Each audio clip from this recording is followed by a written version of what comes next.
Welcome to Where Her Heart Speaks, a show designed to challenge and disrupt ineffective thoughts and behaviors to help you not only embody peace, joy, calm, and certainty, but also to help you live the life you've always dreamed of living. Where Her Heart Speaks with Coach Catherine begins now. Hi there, it's Coach Catherine. Have you ordered your copy of my Mother-Daughter Journal yet? A couple of years ago, my daughter and I teamed up and we created the very thing that saved our relationship during a time when things were really hard between us. Because talking often resulted in me taking a strong stance and my daughter shutting down, we found another way to communicate. We wrote letters. We wrote letters back and forth to one another. And this created a profound shift in our relationship. And it also created an unshakable bond between us. So much that even today, many years later, we talk on the phone every single day. And we want the same for you and your mom or you and your daughter. If you've struggled to voice your true feelings or would love to capture handwritten notes from yourself, your mom, or your daughter, I invite you to order a copy of the Sensational Living 52-Week Mother-Daughter Journal by going to www.catherinejames.com/shop. Welcome and welcome back to Where Her Heart Speaks. With Mother's Day being just a week away, I felt it necessary to continue the conversation around mothers and what the day represents. For many, the thought of Mother's Day creates a thought of a pleasant time where the one who loved, the one who cared for, and the one who provided for us is shown how much she is loved and appreciated. And for another group of women, it creates the adverse. It is a reminder of what was not, as well as a reluctance to participate in any parts of the holiday. Now, you might be wondering, why is that? Or you may fully understand, but I would say, why is that? Or answer that question to basically say, contrary to popular belief, not all mother-daughter relationships were healthy. Not all mother-daughter relationships were happy and whole. And in fact, some were downright toxic. Now, if you know anyone who struggles in her relationship with her mother, you'll want to invite her to join in on this conversation right now. So go ahead and share the link with her.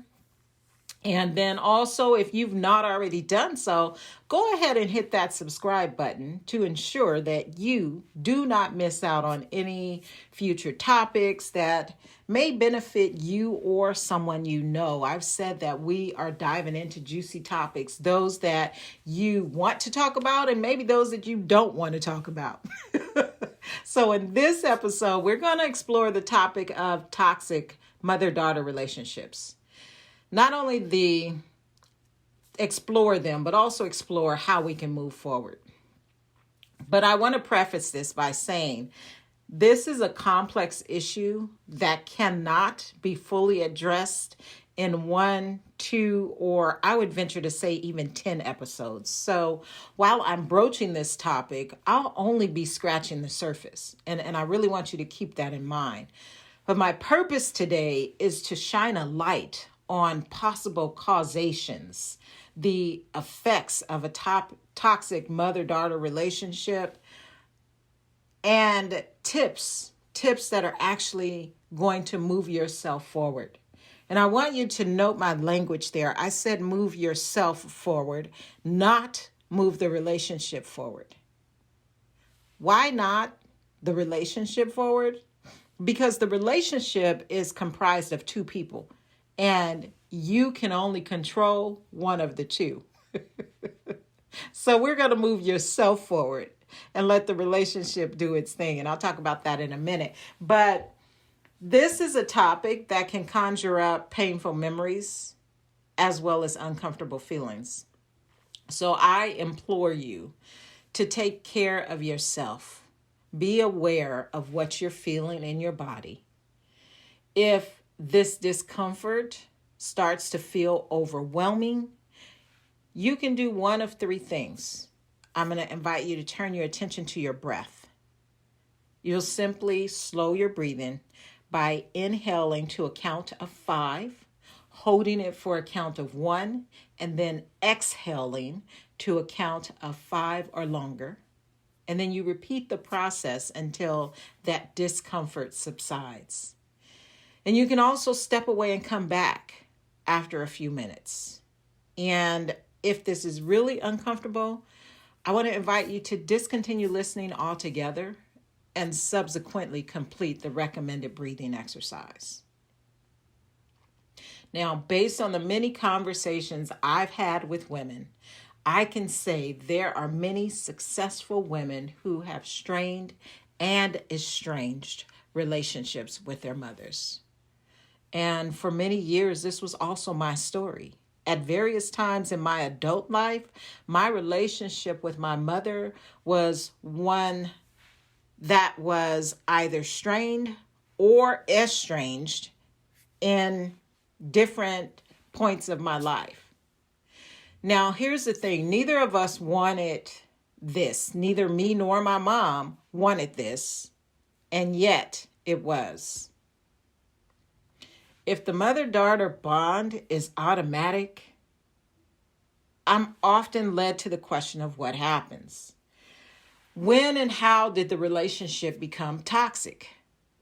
A toxic relationship between a mother and daughter, it doesn't start during the terrible twos. It doesn't begin as the girl enters her teenage years. And neither does it start as she enters adulthood.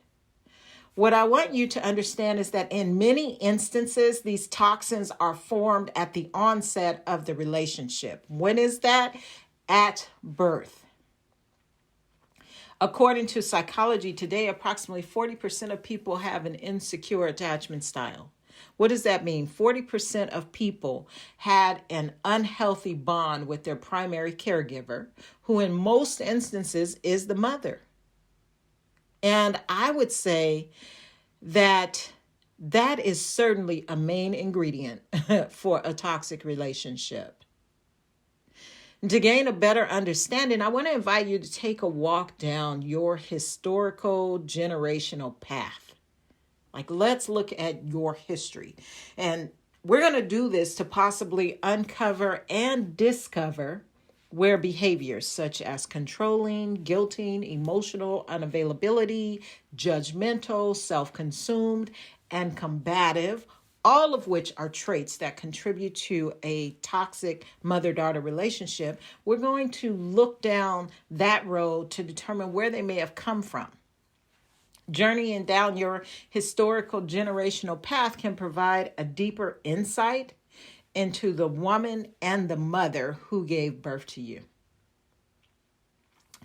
Now, we all know and probably would all agree that there is no parenting manual. And truthfully, I would say if there was, it probably wouldn't be of much help, right? Because no one person is the same. So that manual probably wouldn't do us much good. But that being said, whomever that woman is, your mom, before she becomes pregnant and when she gives birth to a child, is who she is and who she will be as she mothers that child. So I want you to think about that. So if she was wounded and developed safety mechanisms, aka trauma responses, as a result of her experiences before the child entered her life, she is going to display and likely transfer those safety mechanisms to her child, who in turn will develop an insecure attachment style. And as you might guess, 2 insecure attachment styles will not equate to 1 secure attachment. Two insecure attachment styles will not equate to a healthy bond. So when two people are vying to be seen, to be heard, and supported emotionally, guess what? Conflict arises. And this conflict begins when the baby is first born. In my own life, my 16-year-old mother, who had many of her own wounds, which included abuse and the loss of a parent, desperately wanted to be seen, heard, and supported emotionally by the only caregiver she had left, her grandmother. And I, as a baby and a child, acted as all children do. Like I demanded to be seen, to be heard, and supported emotionally. Excuse me. By crying. And this is why babies cry, right? It's all about them. My great grandmother, knowing my mother was ill-equipped to care for a baby who needed caring for, became the caregiver of both me and my mom. And unfortunately, this proved detrimental for both of us, me and my mom. A wedge was created between my mom and I, and as I grew, I unconsciously developed my own safety mechanisms, which happened to include emotional disconnection, which happened to be a trigger for my mom, who in turn gave more of the same along with judgment, guilting, and whatever else showed up in our relationship. Now, I know with everything in me that she did the best she could with the information she had. And I want you to understand, I'm not referring to the intellectual information, but the somatic information. The information her wounded self knew, the information in her body. Her wounded self knew it did not feel as though it was seen, heard, or emotionally supported. And I would just venture to say that this is true for your mother also. She did and is doing the best she could and can based on the information her wounded self knew and knows. Now, what's interesting is I know this now, but I and likely you did not know this as a child. And even in knowing this now, without having done the personal development, without having done my own transformational work, it wouldn't have made a difference in my life. And I will say that having that knowledge without doing the work, having done the work, it won't make a difference in your life either. It wasn't until I healed my wounds and became closer to my authentic self that I was able to make sense of any of that my intellectual brain made it make sense. But before then, as a result of my toxic relationship with my mom, I had, and I still do at times, have trust issues. I had low self-esteem and I struggled with close emotional connection. And to be honest, I still do at times. These are the effects of a strained mother-daughter relationship. Other effects can include being hostile toward others, establishing and maintaining healthy relationships, or an inability to establish and maintain healthy relationships, as well as depression. Can you identify any of these in your life? Did you think it was just the way you were wired? I'm curious, are you quick to end relationships without feelings of loss or remorse? Let's just think about what goes on in our world, how it shows up. Are you quick to tear others down or rely on sarcasm as a go-to? Does hugging and saying I love you make you feel uncomfortable? Are you afraid to speak up for yourself? Do you keep quiet when you have an opinion, but it differs from others in the group? Where and how does the effects of a toxic mother-daughter relationship show up in your life? Listen, these are but a few examples. Some were present in my life, while others were present in the lives of the women that I've worked with. These are but a few examples. But if you've identified behaviors that are looking for clarity around this issue, or you've developed a set of safety mechanisms and they're keeping you from the loving relationship you desire, they're keeping you from the promotion that you know you're qualified for, or they're keeping you from simply entering the next best version of you, simply entering the next best version of your life, I'd invite you to schedule a complimentary strategy session with me by going to www.calendly.com/Coach Catherine. And if you're not ready to take the plunge, or those safety mechanisms are doing their job by telling you it's safe to not take action, or taking action is going to be a waste of time, I want to say to you, all is not lost. What I know is simply getting information won't change anything. Change comes about with activity, not action. Activity is needed. And the difference, you may be wondering, action can be a one-time event, while activity is ongoing. So change comes with activity. And to help you begin with your activity, I want to help you move yourself forward. Remember, you can only control you. So I want to invite you to not get hung up on moving the relationship forward yet. Listen, in my experience, when I moved myself forward, I began to see the relationship move forward. I didn't do anything. I just worked on me. And as I worked on me, God, the universe, whatever you call it, was working on that relationship. So to help yourself move forward, I want to give you the facts. Facts you can rely on and implement immediately. Now, FACTS is an acronym, and we're going to walk through that. But I want to say that the very last chapter in my book, The Sensational Woman, is titled Forgiven. And in that chapter, I share on the importance of forgiving, not only the person who harmed you, but also the importance of forgiving yourself. What I know is that many who suffer with low self-esteem and feel unworthy are really mean to themselves, and they have horrible thoughts about themselves. And what I will say is this was certainly true for me. Like, my aunt's automatic negative thoughts were out of control. So the F here is forgive. An unknown writer said forgiveness doesn't excuse the behavior. Forgiveness prevents the behavior from destroying the heart. Here on Where Her Heart Speaks, we want to make sure our heart is good.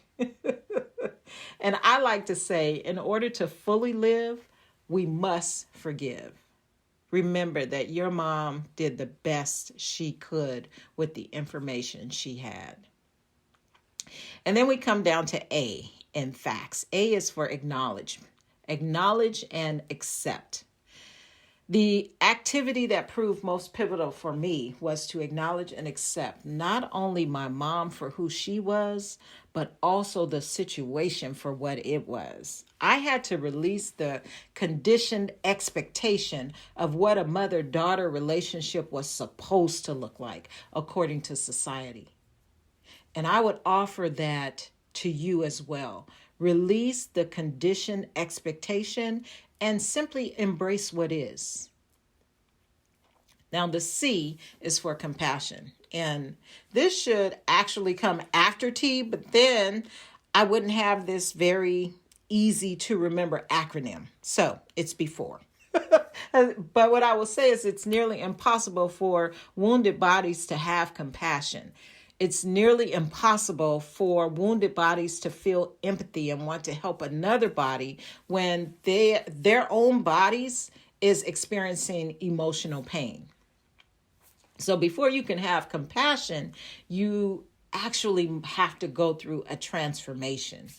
You want to address your wounds, your hurt, your disappointment, and not just address them, but resolve them. Resolve them in your head, and most importantly, resolve them in your body. Trust me when I tell you, one cannot intellectualize the pain away. And this one you probably are going to need support with, because we just can't do everything on our own. So lastly, as you move through your transformation, it's going to be important for you to set and maintain boundaries with your mother. Understand that boundaries can't just be this just stated, and this is where most people make mistakes. Effective boundaries have consequences attached to them. So if your mom is controlling and she starts yelling and talking down to you when she doesn't get her way, your boundary may sound something like, "Mom, I don't like it when you yell and talk down to me. And the next time that happens, I'm going to hang up the phone without explanation." Now, the key here is to keep your promise.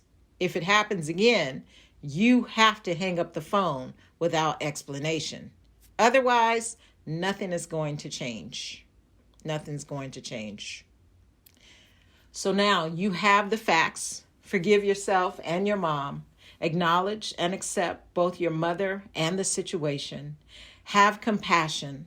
Explore a transformation to resolve your stuff and set effective boundaries. These are the facts needed to implement the activity for moving yourself forward, which will in turn move your relationship forward. Now, if I've said anything that has resonated with you or created an aha moment, please share it in the comments. I guarantee someone else will have had the same or similar thought. And it's always good to know we're not alone, right? Yeah. And again, if you are ready to move yourself forward, to stop feeling like you can't win, like you will never be good enough or unloved, I want to invite you to schedule your complimentary strategy session today. Schedule it today by going to www.calendly.com/Coach Catherine. And this week, my prayer is that you will start your activity by following the facts to move yourself forward. As I sign off, I want to remind you that in this life, we get to choose to live a sensational life. Peace and blessings. Thank you for listening to Where Her Heart Speaks with Coach Catherine, where Catherine aims to challenge and disrupt ineffective thoughts and behaviors to help you not only embody peace, joy, calm, and certainty, but also help you live the life you've always dreamed of living. Follow Catherine on Facebook and Instagram at I Am Catherine James, and visit www.catherinejames.com. Remember, to live the life of your dreams, you must go within and return to the place where your heart speaks.